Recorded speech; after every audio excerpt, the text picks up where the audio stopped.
Our coverage continues of the very difficult, complicated and ugly images on our screen right now of a rescue team, pulling a lake. Not now, it goes on for the whole of your life. I mean, like say, the feeling which you're getting it with that particular camaraderie, we call it. And when you have gone through the same war, when you've gone through the same thing, when you see the life and death together. In fact, even in Sri Lanka, when we were there, on my side, on the right side, of course, my 2IC was also there. I was commanding the battalion there. There was on the right side, there was, in fact, also the bullet came, and all of a sudden, it was night time only, and that he says, sir, in fact, there's something, a bat in my hand or something or so. I said, okay, I took out my handkerchief, and of course, in fact, I said, put it, in fact, wrap it up. And can you imagine, after a while we saw there, in fact, his, the left, of course, thumb is been missing. I mean, that which has gone as close as not even 1 feet. You can well imagine he's just saved there. Yes. Similarly, and any number of course, I can give you the incidences there. So, but I can well imagine this is not only one. I think there are 16 of them. They have been able to save them, which were in the tunnel. One thing more, in fact. I would like to shift. Try to tell you this. On the both sides, these tunnels are there. Only that basically as a. I'm just going to come back to that in just a bit. The technicalities of the rescue operation I'm coming to in just a bit, Dr. Khanna. But I just want to focus on those images. Let's put those images back on our screen for a moment. I want to get in a word from Air Vice Marshal. Specialized equipment, and the NDRF has that, but it has to reach that spot. So I'm sure you'll find many more Mi-17 sorties taking that equipment and manpower to actually find a way under the debris into the tunnel to bring them out. Maybe they'll pump in oxygen to save those people who are there, because just remember they are in an enclosed space.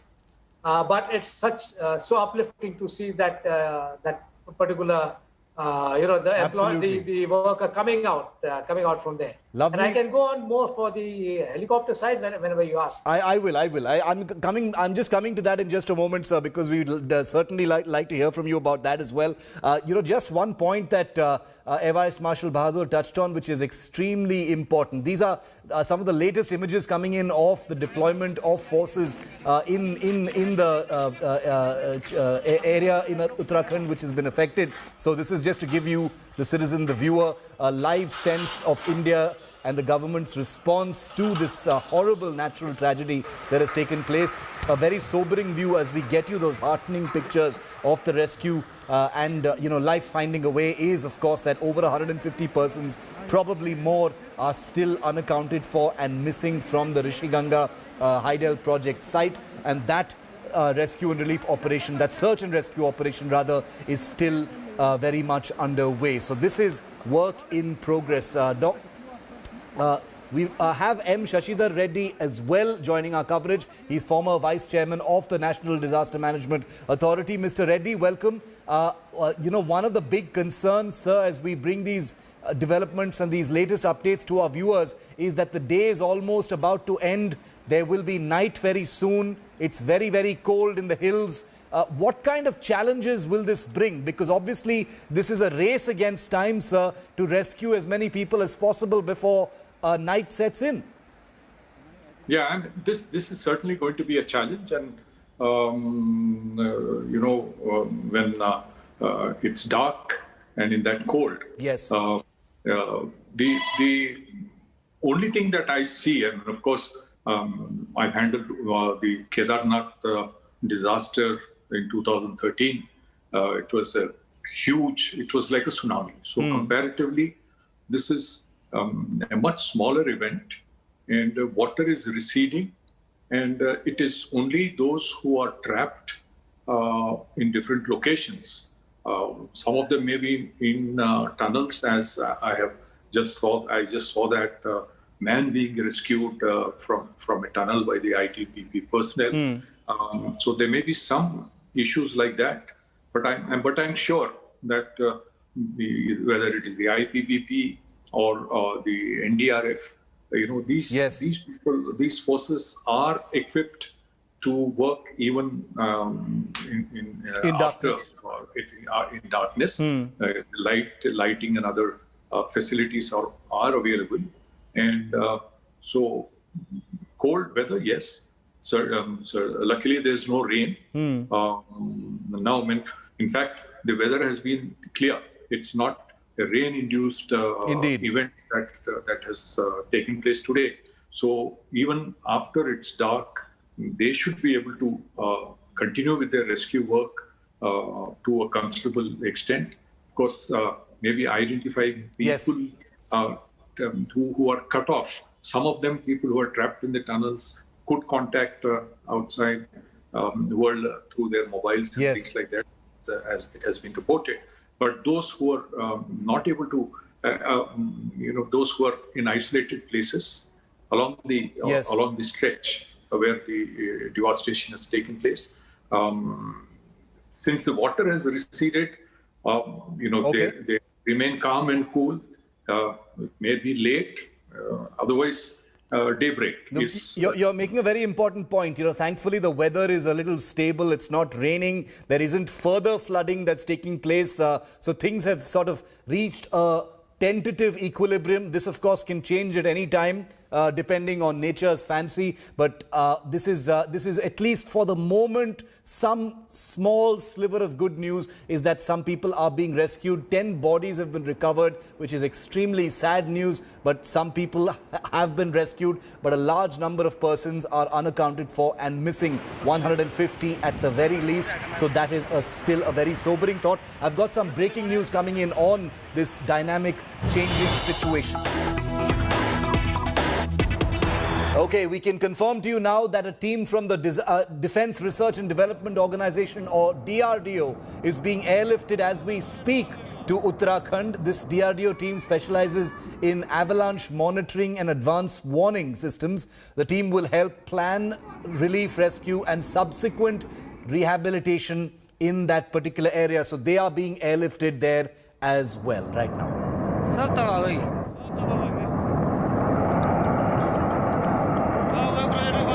Air Vice Marshal Bahadur, coming back to you now. We've just heard from India Today's Gaurav Sawant on the ground that Chinook helicopters, Mi-17s, other aerial assets of the Indian Air Force are all on standby. The fixed-wing aircraft have been transporting disaster response personnel to the ground so that they can get working. They're already there, so this was a very rapid operation. What kind of role will the rescue helicopters play, sir? We saw helicopters playing an extensive role in search and rescue operations, during the previous flash floods in Uttarakhand, 7 years ago. What kind of role do you think they will play now? Vital role, basically, to transport equipment, specialized equipment, because remember the debris is one hard mass out there.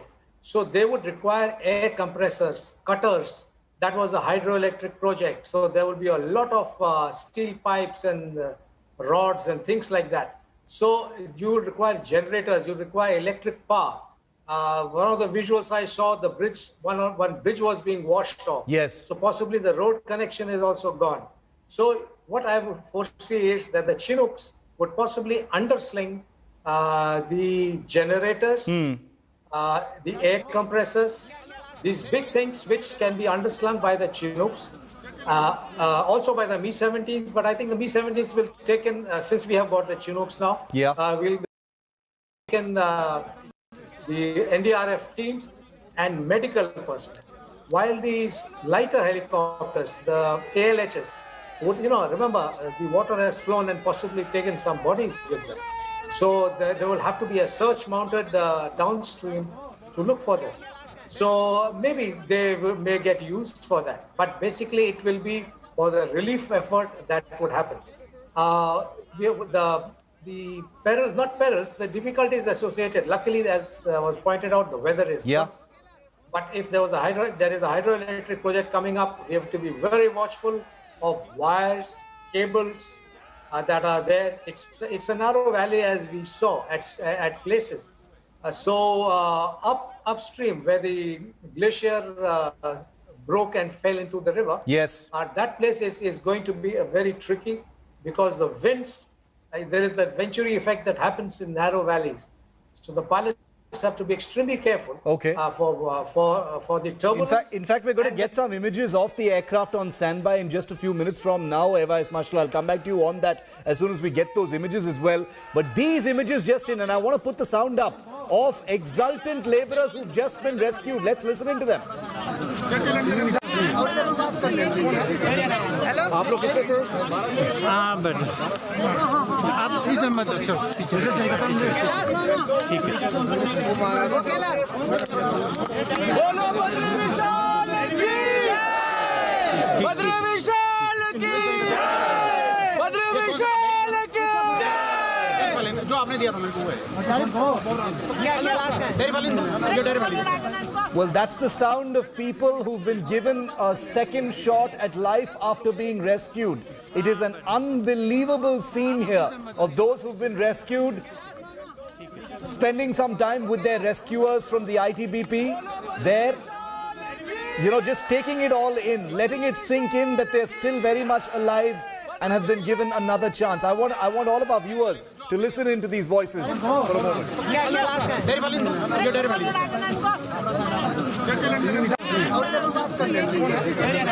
आप लोग कितने थे?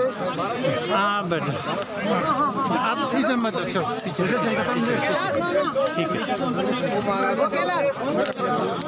बोलो बद्री विशाल की बद्री विशाल की बद्री विशाल की जो आपने दिया था मेरे को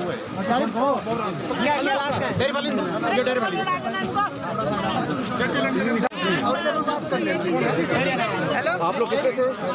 हाँ बेटा आप इधर मत चलो पीछे ठीक है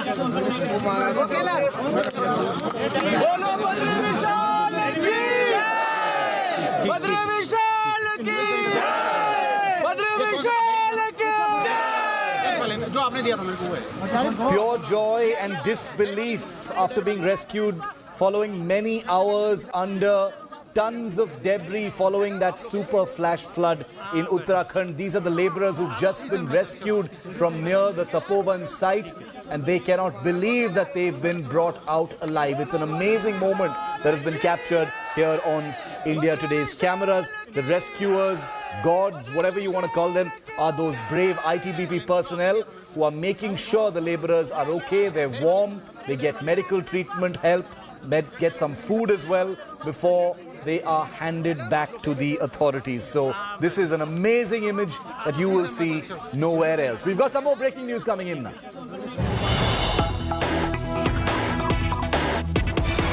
Quick update, a meeting of the National Crisis Management Committee, or NMCMC, is over. This is a high-level meeting that has just happened. The committee issued a statement saying there is no danger of downstream flooding. That's good news. And the rise in the water level has thankfully been contained. The committee says there is no threat to neighboring villages at this point of time. So the damage that has already been done, which is already horrifying, with over 150 people still missing and a tragic loss of life of at least 10 persons. But the damage downstream appears to have been contained. So some small bit of hope amidst this horrifying tragedy in Uttarakhand. No danger of downstream flooding, and villages downstream will not be affected as of now, is the assessment that's been made by the NCMC after an hours-long meeting right now.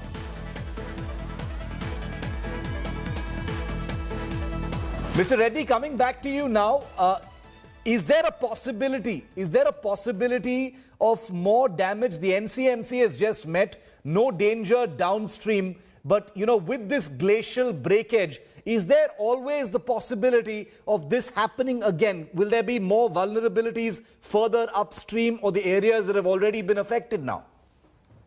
No, as I said earlier, the water level has receded, but then what exactly happened has to be really looked at.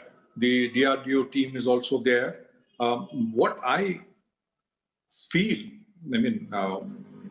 based on my discussions with some experts, is that some kind of an instability was there, whether it is some kind of an instability. So the present situation seems to have, the situation seems to have eased out with the water receding. But in case it is some kind of an instability, whether it has just hold on to that thought for just a minute. I apologize for interrupting. The Chief Minister of Uttarakhand is speaking. Just wanted to listen into him for a moment. उधर और धौली गंगा का जो area है उसमें अभी by road अभी उसका संपर्क टूट गया है। वहाँ 17 गांव हैं, गांव सभाएं हैं, जिनमें से 7 गांव ये माइग्रेट करते हैं सर्दी के कारण इधर गोपेश्वर और चमोली के आसपास। 11 गांव के लोग वहाँ पर हैं और उनको किसी तरह की आवश्यकता जो उनकी हो उसकी कमी न हो, इसकी दृष्टि से वहाँ पर आर्मी के 3 हेलीकॉप्टर, एक वहाँ पर भी 90 जवान हैं जो वहाँ के लिए निकल गए हैं। इस तरह से सेना के जवान भी वहाँ से, मैंने जैसे पहले बताया कि सब लोग वहाँ पर पहुँच गए हैं। जो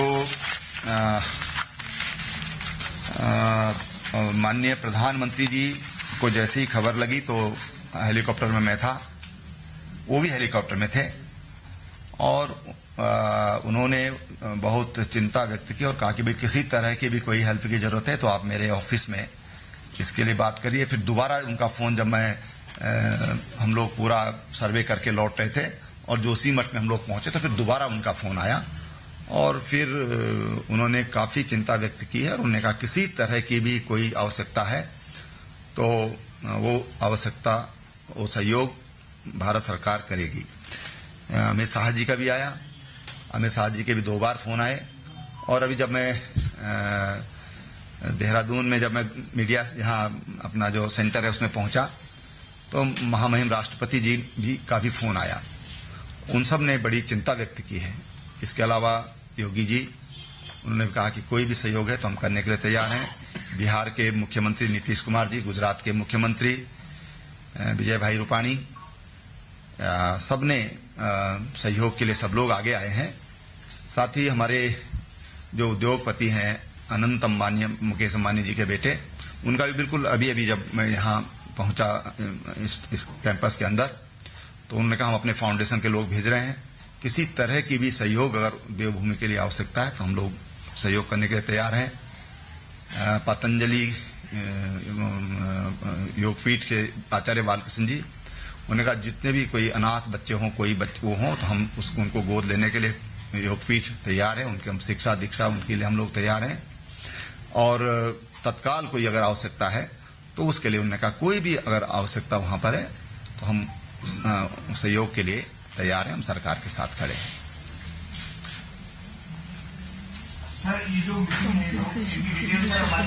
जो मैं तो 2 बातें मैं और कहना चाहूंगा।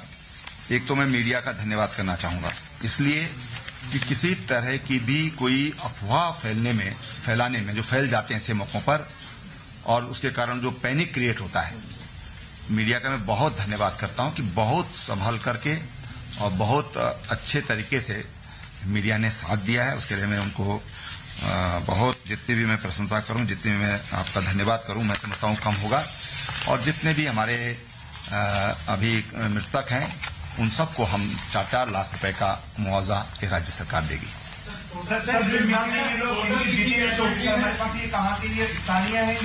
देखिए, ऐसा है कि अभी स्थानीय लोगों की अभी तक जो जानकारी, अभी मैं बिल्कुल ऑथेंटिक पूरी तरह नहीं बोल सकता, लेकिन स्थानीय लोगों की 5 लोग हैं, क्योंकि वहां पर वीकली ऑफ रहता है तो स्थानीय लोग संडे को छुट्टी ले लेते हैं। स्थानीय लोग भी काम करते हैं वहां पर, लेकिन आज वो अवकाश पर थे संयोग से सबके सब लोग।